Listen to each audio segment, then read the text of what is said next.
ज्ञान है, परंतु वो वैराग्य उनमें नहीं है कि उसको उस तरफ ले जाए।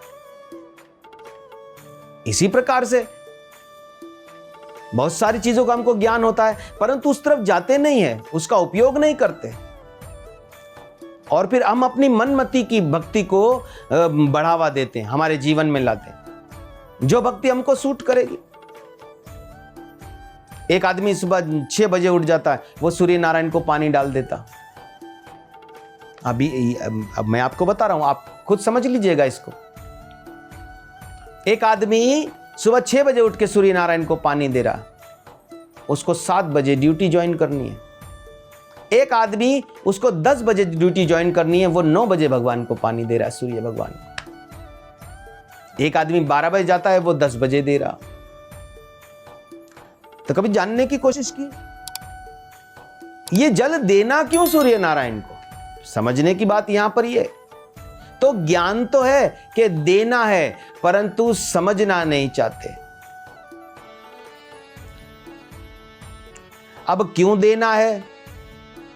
भागवत कहता है कि सूर्य देव रोज रात को, जो ये बुरी शक्तियां होती है, ये राक्षस होते हैं, ये सूर्य देव को ऊपर नहीं आने देते, क्योंकि अंधकार में इनकी शक्तियां बढ़ जाती हैं। तो ये सूर्य देव को ऊपर नहीं आने देते, इसलिए सूर्य देव से युद्ध करते हैं।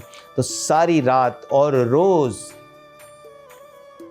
एवरी डे, एनी टाइम, आपको इन बातों का ध्यान होना चाहिए। सूर्य नारायण रोज 80,000 राक्षसों से लड़कर ऊपर आते हैं, जो आपको ज्ञात कराते हैं कि अब सुबह हो गई, अब तुमने भगवान का भजन करना है ब्रह्म मुहूर्त में, अथवा तुमने नौकरी पे जाना है, अपना कर्म करना है, संसार चलाना है, तुम्हारा परिवार चलाना है, गृहस्थी चलानी है। वो आपको ज्ञात कराते हैं। वो आते हैं, तब हम सारे कार्य शुरू करते हैं, तब हमारी दिनचर्या होती है। तो वो रोज 80,000 राक्षसों से लड़कर ऊपर आते हैं। तो जब लड़ाई झगड़ा होता है तो वो बहुत थके हुए होते हैं। तो जिस वक्त प्रातःकाल हो, ऐसा नहीं कि सूर्यदेव नजर ही आने चाहिए तब ही जल चढ़ेगा। जिस समय हल्का सा उजाला हो, उस समय सूर्यदेव प्रकट हुए होते हैं। नजर नहीं आते, कोई बात नहीं, उसी समय उसको जल देना चाहिए, ताकि वो थके हैं तो वो पानी ग्रहण करे। पानी इसलिए दिया जाता, एक आदमी 9 बजे दे रहा है, एक 10 बजे दे रहा है, एक 12 बजे दे रहा है, क्या फायदा मिलता? अब 10 बजे जाने वाला वो वैराग्य पे तो काम करेगा नहीं। मारे के वैराग्य पे आ गए तो चलो उनमें वैराग्य जागृत हुआ। अब 10 बजे उठने वाला आदमी वो सुबह 4, 5, 6 बजे तो उठेगा नहीं। वो तो घर वालों को भी डांट देता है, मुझे 2 घंटे 3 घंटे बाद जाना, अभी से उठा दिया। वो उनके ऊपर भी गुस्सा रहता। तो आप देखो, वैराग्य हमारे जीवन से खत्म हो गया है। और कई उपदेशी भी होते हैं, कहता है पर करे नहीं, मुंह की बड़ी लबाड़, ऐसा करना, ऐसा करना, ऐसा करना, ज्ञान है, ऐसा करना, ऐसा करना, ऐसा करना, लेकिन कहता है पर करे नहीं, मुंह की बड़ी लबाड़, काला मुंह ले जाएगा साहिब के दरबार। बोलता तो है परंतु कर नहीं रहा, दूसरों को समझाता तो है लेकिन खुद नहीं कर रहा। भक्ति, ज्ञान, वैराग, ये तीनों जब तक एक साथ नहीं होंगे तब तक हमारा कल्याण होने वाला ही नहीं है। इसीलिए ज्ञान और वैराग के लिए कौन दुखी है? उनकी मां दुखी है। तो मां दुखी होगी ना जब बच्चों को नहीं पूछेंगे। हमारे तो गुजराती समाज में आप कभी शादी कर दो और आपने जिसको बुलाया, उनकी बेटियां, शादीशुदा जो बेटियां हैं, उनको नहीं बुलाया, तो उन्होंने आके आपसे शिकायत करनी है कि आपने मेरी बेटियों को पूछा ही नहीं। ये तो नेचुरल फैक्ट है। तो वो तब भी ऑब्जेक्शन करते हैं। ऐसे ही भक्ति माता को दुख है कि मेरे बेटों को कोई नहीं पूछता। नारद जी इस सारी बात को सुनकर बड़ा दुखी हुए। नारद जी ने कहा कोई बात नहीं, कोई बात नहीं, मैं तुम्हारे बच्चों को सही करूंगा, तुम्हारा दुख दूर करूंगा, तुम चिंता मत करो। माता भक्ति को थोड़ा साहस हुआ, थोड़ी हिम्मत आई कि मैं इनको ठीक करूं, मेरे बच्चे ठीक हो जाएंगे।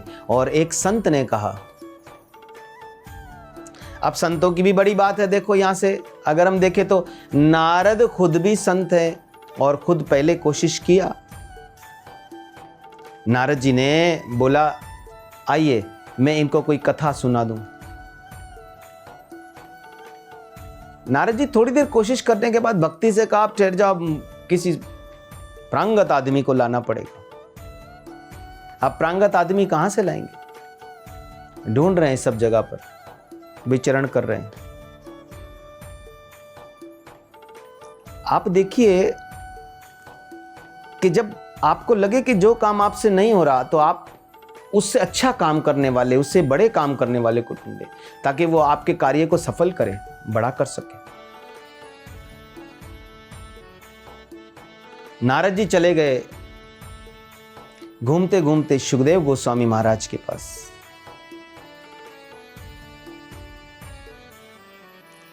और उनसे कहा कि मैंने ज्ञान और वैराग को सब चीजें बताई,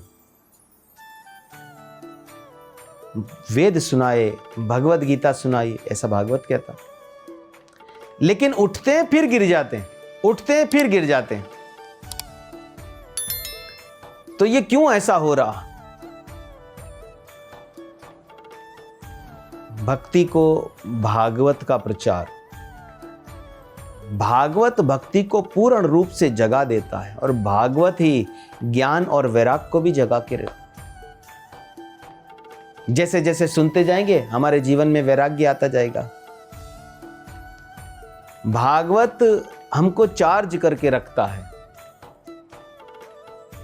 भगवत गीता ज्ञान का विषय है, भागवत प्रेम का विषय है। हम जब भगवत गीता सुनते हैं तो भगवत गीता में समय थोड़ा रहा भगवान के पास, तो भगवान ने बड़ा आहिस्ता आहिस्ता आहिस्ता आहिस्ता उनको बताया, और सब इशारों में बताया। तो जिनको समझना था उनको समझ आया, बाकी सबको समझ नहीं आएगा जल्दी से। भगवत गीता ऐसा ग्रंथ है। आप देखिए, एक राइटिंग आती है जिसको शॉर्ट हैंड कहते हैं। उस राइटिंग में, उस शॉर्ट हैंड में आप देखो कि जो बोलने वाला है वो आपको आधा आधा, हर लफ्ज आधा बोलेगा, और जो शॉर्ट हैंड जानता है वो खड़ा, वो सिर्फ उस आधे लफ्ज को ही लिखेगा, वो अल्फाबेट ही लिखता जाएगा बस, वो पूरा वर्ड नहीं लिखेगा, पूरा सेंटेंस नहीं लिखता। वो बोलने वाला बोले जा रहा है, बोलने वाला पूरा बोले जाएगा, वो वहां पर क्या करेगा, वो उसको इशारों में लिखता जाएगा।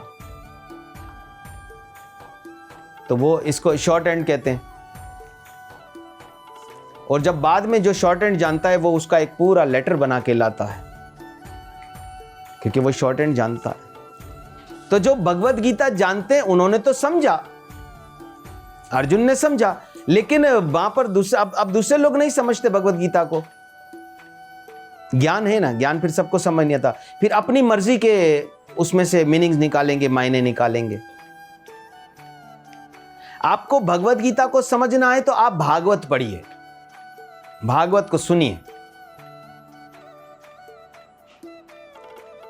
तो आप जब भागवत को सुनेंगे तो आपको पता चलेगा कि भगवान भगवत गीता में क्या कहना चाह रहे हैं।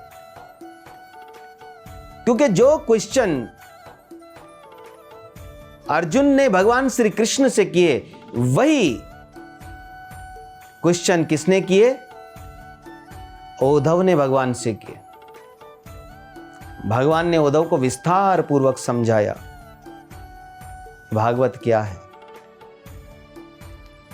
भागवत भक्ति का भी दुख दूर करता है, तो फिर दूसरों की तो बात ही नहीं है। इस ग्रंथ के बारे में बहुत कम लोग जानते हैं। लोग कहते हैं हमने तो भगवत गीता ही सुनी। भागवत क्या ग्रंथ है? भागवत वे ग्रंथ है कि वेद व्यास जी ने गणेश जी के साथ बैठकर जो लिखा। मैं अपनी पिछली कथा में जो हमारा पाठ गया उसमें मैं बता चुका हूं आपको, गणेश जी के साथ बैठकर लिखा। और जितने भी पुराणों लिखे उस पुराण के बाद जब लास्ट पुराण लिखा गया वो भागवत महापुराण। वेद व्यास जी बोले शांति नहीं आ रही मेरे अंदर। नारद बोले इतना सारा जो भर दिया शास्त्रों में, कर्म कांड भी आ गया, सब कुछ आ गया, ये सब बता दिया, देवी भक्ति, वो भक्ति, वो भक्ति, इतना सब कुछ बता दिया, तो शांति पड़ेगी कहां से? नारद गुरु वेद व्यास जी के, वेद व्यास जी कहे मैं क्या करूं? नारद जी कहे तुम भागवत महापुराण की रचना करो जिसमें कृष्ण चरित्र है। भागवत कृष्ण से जुड़ा है, भागवत प्रेम ग्रंथ है। आप भागवत को सुनते रहें, आपको भगवान से ऑटोमेटिकली प्रेम हो जाएगा, कुछ करने की जरूरत नहीं रहेगी आपको। आप भागवत सुनते रहे, भगवान की कृपा हो जाएगी सिर्फ सुनने पर ही। अभी उस पर चलना तो बहुत दूर की बात है। हम कहते हैं भगवान हम पे कृपा करें, कभी अगरबत्ती ले गए, कभी फूल ले गए, कभी प्रसाद ले गए। भगवान से की प्रार्थना होती है, भगवान आप हम पे कृपा करो। आप देख लो, भागवत को पढ़ने वाला अथवा सुनने वाला, उन पे उसी समय भगवान कृष्ण की कृपा होती है। कैसे वो सुंदर तरीके से हम सारा सजाते हैं, लेकर जाते हैं भगवान के आगे कि भगवान हमको स्वीकार कर ले, भगवान हमारी तरफ देख ले, भगवान एक बार कृपा की नजर करे हमारे ऊपर। लेकिन आप देखो कि जब भगवान की कृपा की नजर आप मांगना चाहते हो, लेना चाहते हो कि वो हम पे कृपा करे, वो केवल भागवत सुनने मात्र से ही आपको प्राप्त हो जाती है। ऐसा रसीला ग्रंथ है ये। भागवत सुनाया गया किसको? भक्ति को सुनाया गया, भक्ति के भी दुख दूर हुए। एक कहीं हमारे तो बहुत सारे लोग यहां पर भागवत का पता नहीं कि भागवत क्या है, उन्होंने भगवत गीता ही देखी है, भागवत नहीं सुना उन्होंने कहीं भागवत क्या है।